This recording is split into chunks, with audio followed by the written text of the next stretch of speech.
I was 22 years old, standing in Uncle David's garage at 2 in the morning when he taught me the most important lesson of my life. Maya, he said, looking up from the tangle of wires spread across his workbench. The people who truly love you will want to build alongside you, not take what you've built.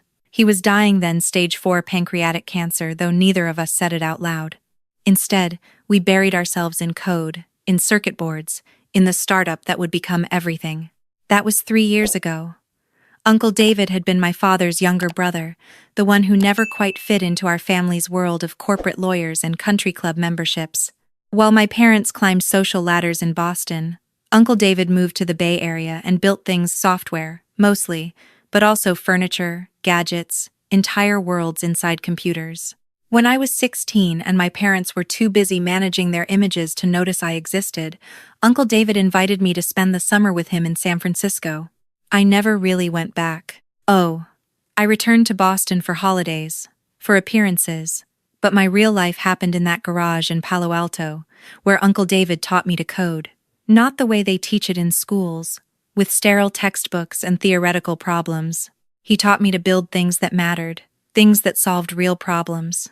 We'd work until dawn, debugging, arguing about algorithms, ordering pizza at midnight because we'd both forgotten to eat. "What are you working on?" he'd ask, peering over my shoulder. "Trying to make this natural language processor understand context better," I'd say, frustrated. "It keeps missing the nuance." He'd lean back in his chair, thinking, "What if you're asking the wrong question? What if instead of teaching it to understand context, you teach it to ask for clarification?" That's how it always was with him. He didn't give me answers. He taught me to find better questions. When I was 19, I showed him my idea, an AI tool that could help small businesses automate their customer service without losing the human touch. Something that understood when to handle inquiries itself and when to route them to a real person. Uncle David listened to my entire pitch, asked about 40 questions, then did something that changed my life. He wrote me a check for $500,000. "David, I can't," I started. "It's not a loan," he said firmly. "It's not an investment. It's a gift. No equity, no strings.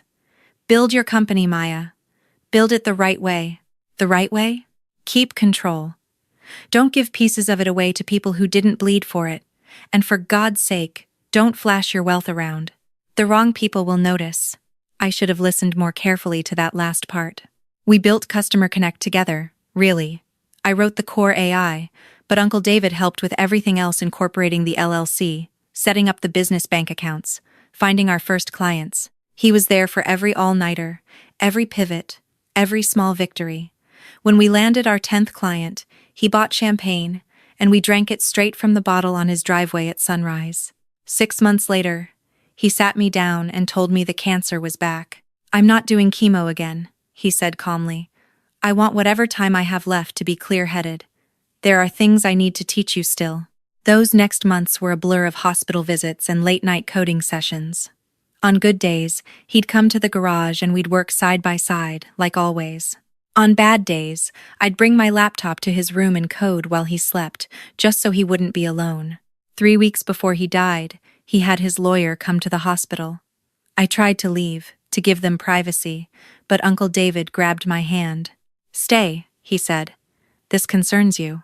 The lawyer, a sharp-eyed woman named Maya Chen, laid out documents on the rolling table. Uncle David was leaving me everything: the house, his savings, his investment portfolio. $2 million, give or take. "David, I can't accept this," I said, crying. "Your family." "You are my family," he said firmly. "My brother has more money than God and wouldn't know what to do with this anyway. But you, Maya, you're going to finish what we started." There was something else. A trust fund, already established, with me as the sole beneficiary and Patricia as the trustee. "If anything happens," Uncle David said, looking directly at me with those sharp eyes that missed nothing, "if anyone tries to take what you've built, you move everything into this trust. Patricia has the standing instructions. It's airtight, irrevocable, and completely protected." "Why would anyone try to take it?" Uncle David and Patricia exchanged a look. "Because you're about to be worth a lot of money," Patricia said gently, "and young women with money attract attention. Uncle David squeezed my hand. Trust is earned, Maya. Real love doesn't come with a price tag attached. He died 2 weeks later, on a Thursday morning in April. I was holding his hand. I threw myself into the company after that. It was easier to code than to grieve. By the time I turned 22, CustomerConnect had 40 employees and annual revenue of $8 million. We'd gotten acquisition interest from 3 major tech companies, but I'd turned them all down. This was Uncle David's legacy, and mine. I wasn't ready to let it go. That's when I met Ryan Mitchell. It was at TechCrunch Disrupt in San Francisco. I was on a panel about AI ethics, and he was in the audience. Tall, charming, with an easy smile and expensive suit. After the panel, he approached me at the networking reception. "That was brilliant," he said. "The way you talked about balancing automation with human empathy, that's the future." We talked for 2 hours. He was 25, working in business development for a consulting firm, or so he said. He was knowledgeable about tech, funny, attentive. When he asked for my number, I gave it to him. We dated for 8 months before he proposed. I was careful, the way Uncle David had taught me to be. I kept the details of my company vague. When Ryan asked what I did, I said I ran a small tech startup. When he asked how it was going, I said, "We're doing okay, growing slowly." It wasn't entirely a lie. I just didn't mention the part about the $8 million in revenue or the new acquisition offer that had just come in $15 million for CustomerConnect, all cash, with the deal ready to close whenever I wanted. I didn't tell him because Uncle David's voice was always in my head. Don't flash your wealth around. The wrong people will notice. But I loved Ryan. Or I thought I did. He was different from the tech bros I usually met, or so I believed. He talked about wanting a partnership, about building a life together. When he proposed on a beach in Monterey at sunset, I said yes without hesitation. That's when things started to change. Ryan wanted me to meet his parents right away. "They're so excited about you," he said. "My mom's already planning the engagement party." His parents lived in Atherton, in one of those sprawling estates that screams old money. Robert Mitchell was a partner at a prominent law firm. His mother, Patricia Mitchell, not to be confused with my Patricia, the lawyer, was one of those women who ran charity galas and sat on museum boards. The first dinner was fine, polite. They asked about my background, my education, my work. I kept my answers vague, the way I always did. "And this little startup of yours?" Robert said over dessert. "What exactly does it do?" "We help small businesses with customer service automation," I said. "Interesting." His eyes were calculating. "And how's that going?" "Well enough." Ryan reached over and squeezed my hand. "Maya's being modest. She's brilliant at what she does." After that dinner, things accelerated. Patricia insisted on throwing us an engagement party, something intimate, just close friends and family. Ryan started talking about our future in more concrete terms, where we'd live, how we'd combine our finances. "California's a community property state," he mentioned casually one night. "Once we're married, what's mine is yours and what's yours is mine." Something in my stomach clenched, but I pushed it away. He was just being practical, right? Planning for our future together. 2 weeks before the engagement party, Ryan came home excited. "I was talking to my dad today," he said. "He thinks it would be smart for us to set up a joint LLC before the wedding. You know, for tax purposes." "A joint LLC for what?" "For our business." "Our business?" "CustomerConnect." He said it so casually, like it was the most natural thing in the world. "I mean, once we're married, I'll probably want to be involved anyway. I could help with business development, client acquisition. My consulting experience would be really valuable." I stared at him. "Ryan, CustomerConnect is my company." "Of course, babe," he pulled me close. "I'm just saying, once we're married, we're a team. What's yours is mine, what's mine is yours. That's what marriage means." Uncle David's voice echoed in my head, loud and clear. "Real love doesn't come with a price tag attached." I pulled back slightly. "Let me think about it." His expression flickered just for a second into something that looked like annoyance. But then the smile was back. "Of course. No rush. We can talk about it more at the engagement party." That night, I couldn't sleep. I pulled out my laptop and did something I should have done months ago. I Googled Robert Mitchell, attorney at law. The first few results were normal, his law firm bio, some case mentions. But then I found an article from 5 years ago. Robert Mitchell's previous startup investment had failed spectacularly, and he'd been sued by his partners for mismanagement of funds. The case had been settled quietly out of court. I dug deeper. Patricia Mitchell had a shopping addiction according to a sealed bankruptcy filing from a decade ago. They'd nearly lost the house. And Ryan? Ryan had never worked for a consulting firm. He'd been fired from 3 different startups for poor performance. His LinkedIn was a carefully curated lie. I sat in the dark, staring at my screen, feeling sick. The engagement party was at the Mitchell estate on a Saturday evening. Patricia had gone all-out catering, live music, flowers everywhere, 200 guests. I wore the dress Patricia had picked out for me, smiled, accepted congratulations. During the cocktail hour, Robert pulled me aside. "Maya, I wanted to talk to you about something." His lawyer's smile was perfectly practiced. "I did some routine due diligence, just standard procedure when there's a marriage involved, and I discovered something interesting about your little startup." My blood ran cold. "CustomerConnect is doing quite well," he continued smoothly. 8 million in annual revenue, 40 employees, and there's an acquisition offer on the table for $15 million. I said nothing. "Now, I understand why you might have been modest about your success," Robert said, his hand on my shoulder feeling like a vice. "But we're going to be family soon. We don't keep secrets from family." He handed me a manila folder. Inside were documents, articles of incorporation for a new LLC, with both my name and Ryan's listed as equal partners. "I took the liberty of having these drawn up," Robert said. "Once you sign these, CustomerConnect will be properly integrated into the family structure. It's better this way, more tax efficient, better liability protection. Ryan will be listed as co-owner, which makes sense given that you'll be married in 3 months." "I haven't agreed to this." "Maya." His voice took on an edge. "Let's not be difficult. You're marrying into this family. That means what's yours becomes ours. That's how families work." Patricia appeared at my elbow, champagne in hand. "We're about to do toasts, dear. Come along." I followed them to the terrace in a daze. 200 faces turned toward us. Ryan stood at the microphone, grinning. "I want to thank everyone for coming tonight," he said. "To celebrate my engagement to the most incredible woman I've ever met. Maya isn't just beautiful and brilliant, she's also one hell of a businesswoman. Some of you might not know this, but she built a tech company from the ground up. CustomerConnect is about to be acquired for $15 million. The crowd gasped, applauded. I felt frozen. "And the best part is," Ryan continued, looking right at me, "soon it'll be our company. Our success. Our family business." Patricia squeezed my arm. "Smile, dear." Robert raised his glass. "To Maya and Ryan. To family. To our future together." Everyone drank. Everyone cheered. And something inside me shattered and reformed, harder than before.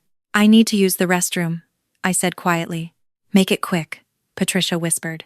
"We need you for photos." I walked into the house on numb legs, past the caterers, past the laughter and music. I locked myself in the powder room and pulled out my phone with shaking hands. The acquisition offer was sitting in my email, waiting. It had been waiting for 2 weeks. The tech company CEO had said whenever I was ready, just give the word and they'd wire the funds within 24 hours. Uncle David's voice was so clear it was like he was standing next to me. "If anyone tries to take what you've built, you move everything into this trust." I opened my secure banking app, then my company email, then the digital signature software Patricia Chen had set up for me years ago. 3 actions. That's all it took. First, I replied to the acquisition offer. "Accept all terms. Close immediately." Second, I digitally signed the sale documents. $15 million for CustomerConnect, transferred to my personal account. Third, I initiated the trust transfer Patricia Chen had prepared. Every penny from the sale, plus Uncle David's inheritance, moved into the irrevocable trust, protected, untouchable. The whole thing took 6 minutes. There was a knock on the door. "Maya, everyone's waiting for you." I flushed the toilet for appearances, washed my hands, checked my reflection. My face was calm, composed. I walked back out to the party with a smile. "There you are." Ryan pulled me close. "Dad wants us to sign those LLC papers tonight. He's got a notary waiting in his study. Let's do it after the party, I said sweetly. I want to enjoy celebrating with everyone first.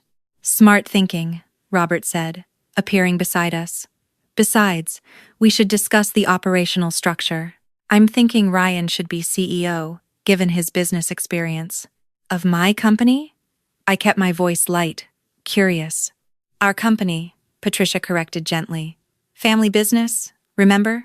I smiled and sipped my champagne and let them talk. Let them make plans. Let them divide up my company like it was already theirs. Because in my pocket, my phone buzzed with 3 confirmation emails. Sale complete. Funds transferred. Trust activated. The party wound down around midnight. I kissed Ryan goodnight, promised we'd sign the papers first thing Monday morning, drove back to my apartment in Palo Alto. I didn't sleep. I sat in Uncle David's old chair in what used to be his garage and was now my office, and I waited. Sunday morning, 8 a.m., my phone rang. The CustomerConnect office manager, confused. Maya, there are people here. They say they're from the Mitchell family. They have a moving truck. They're saying they're here to redecorate and restructure the office. They have keys somehow. What's going on? I'll be right there. I drove to the office building with my heart pounding. In the parking lot, sure enough, there was a moving truck. And Robert Mitchell's Mercedes. And Patricia's Range Rover. And Ryan's Tesla. They had keys. They'd had keys made. I walked through the front door to chaos. Patricia was directing movers to clear out the main conference room. We'll need to update everything. This startup aesthetic is so tired. We need something that says established family business. Robert was in my office with another man in a suit, spreading papers across my desk. Financial documents, restructuring plans. And Ryan was standing in the middle of the open floor plan, talking to my confused employees. I know this is sudden, he was saying. But there are going to be some changes around here. New management structure. My father will be handling the legal and financial side. My mother will oversee operations. And I'll be stepping in as CEO.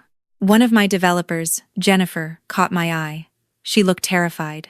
What's going on? She mouthed. I walked into the center of the room. Ryan. He turned, grinning. Babe. Perfect timing. I was just explaining to everyone about the new structure. What new structure? The one we discussed. The family business model. He gestured around the office like he owned it. Don't worry, we're keeping everyone on. We just need to make some efficiency improvements. Robert emerged from my office. Maya, good. We need you to sign off on these operational transfer documents. Just a formality, really, since we'll be filing the LLC papers tomorrow. Patricia appeared with her interior designer friend. And we need to discuss the rebrand. CustomerConnect is fine for a startup, but we need something more sophisticated. Mitchell Tech Solutions, perhaps? I stood very still. Who gave you keys to this building? The landlord, Robert said smoothly. I explained that we were the new ownership, just expediting the transition. The new ownership? Well, yes. He looked confused. Once you sign the LLC papers, we'll be equal partners. We're just getting a head start on the transition. Being proactive. Ryan put his arm around me. I know it's overwhelming, babe, but this is good. My family has resources, connections. We're going to take CustomerConnect to the next level. Our company, Patricia corrected, smiling at the employees who were watching this unfold with growing alarm. I pulled out my phone. What are you doing? Ryan asked. I pulled up the email, showed him the screen. I sold CustomerConnect. Silence. Complete, absolute silence. You. What? Ryan's voice was barely a whisper. I sold the company. Friday night. During the engagement party. The acquisition closed Saturday morning. The funds are already transferred. Ryan grabbed my phone, staring at the confirmation email. No, you couldn't have. We were about to sign. Papers for a company I don't own anymore. I took my phone back. I dissolved the LLC this morning. There is no CustomerConnect. Not anymore. Robert's face went from confused to red. You can't do that without spousal consent. We're not married. We're engaged. We had an agreement. An agreement I never signed. Patricia stepped forward, and her charitable smile was completely gone. This is fraud. You tricked us. You let us plan. You let us invest time and resources.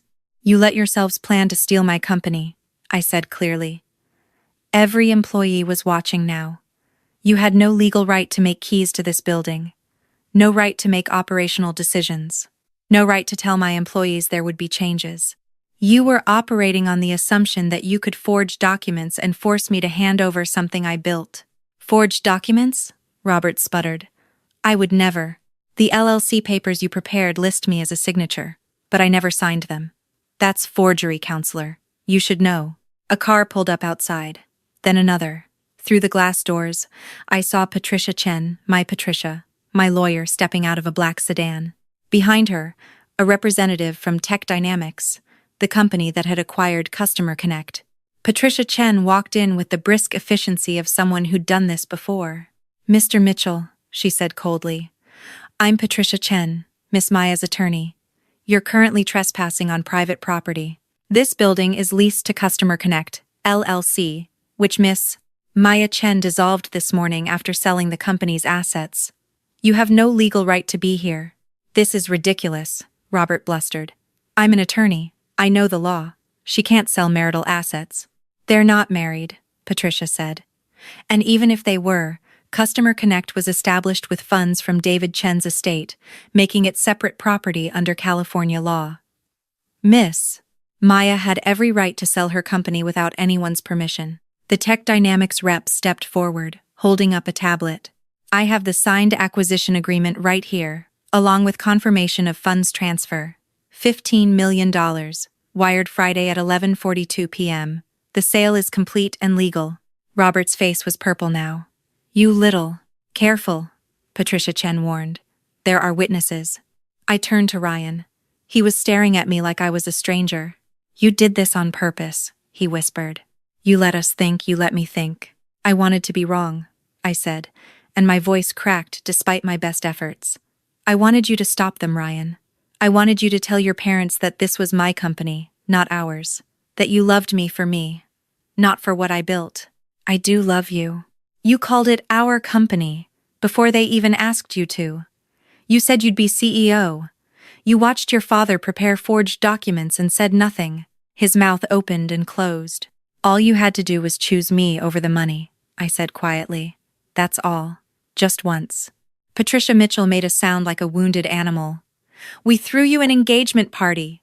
We welcomed you into our family. You threw yourself a party to celebrate stealing from me, I corrected. You welcomed my bank account into your family. You have no proof we were going to. You're holding the keys you illegally obtained, Patricia Chen said dryly. You're standing in a building you don't have authorization to be in. You've already told multiple employees about operational changes you have no authority to make. And my client has recordings of Mr. Mitchell presenting forged LLC documents.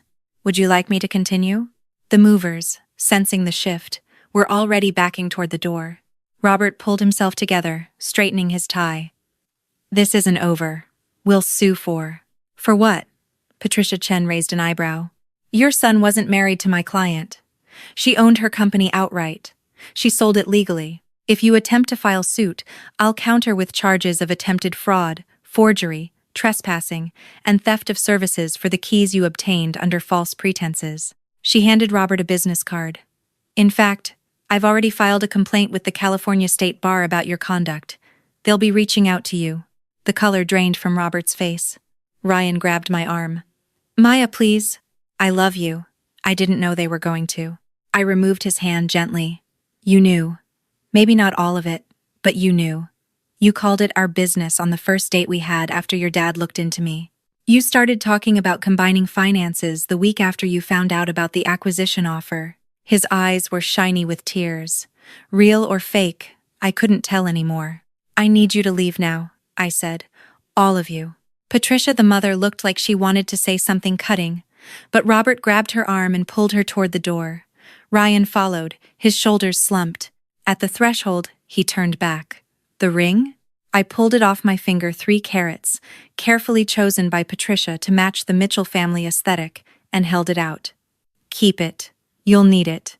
Something tells me you're going to be looking for another fiancé with a company to steal soon enough. He took it and left. The office was silent after they'd gone. My employees stared at me. So, Jennifer finally said. Does this mean we're all unemployed? No, I said. Tech Dynamics is acquiring all of CustomerConnect's assets, including its employees. You'll all be getting offers this week with better salaries and benefits.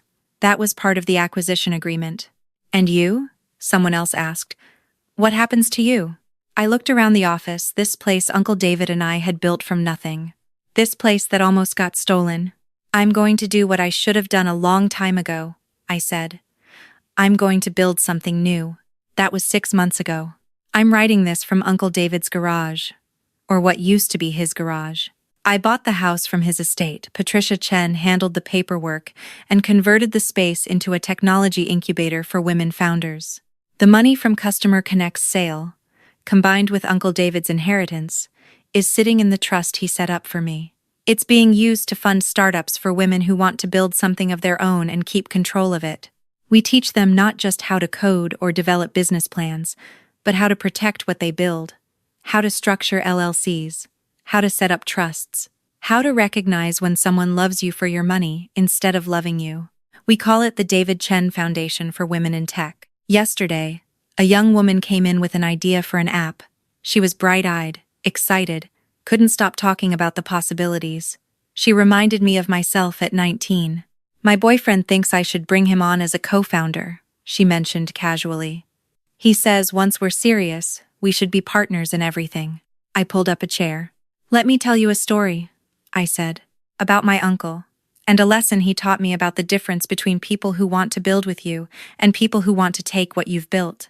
She listened. She asked questions. She took notes. When she left, she didn't put her boyfriend on the incorporation papers. It's not about being cynical or distrustful. It's about being smart. It's about understanding that real love, the kind Uncle David showed me, the kind that actually matters, doesn't come with terms and conditions. It doesn't ask you to sign away pieces of yourself. I still think about Ryan sometimes. I saw on LinkedIn that he got engaged again, this time to a woman who founded a biotech startup.